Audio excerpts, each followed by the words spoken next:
How to fix an error has occurred. Unable to update while updating Nintendo? If you read the above error message on your Nintendo device, try these. 1. Enter a different DNS in your system settings, internet settings, connection file change settings, select the right arrow, select DNS, touch no to auto obtain DNS.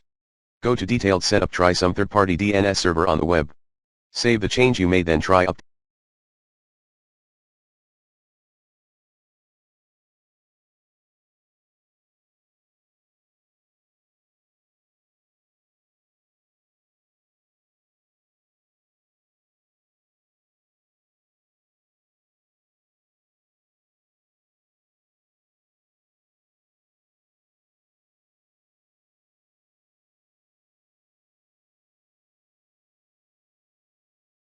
Your Nintendo later.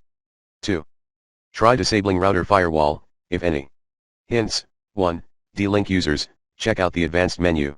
2. Netgear players, look for SPI firewall under WAN settings. 3. Linksys, look for firewall or SPI firewall within security. 4. If you're using some ISP-based router, contact their support team for further assistance. If the update issue persists, please contact Nintendo support.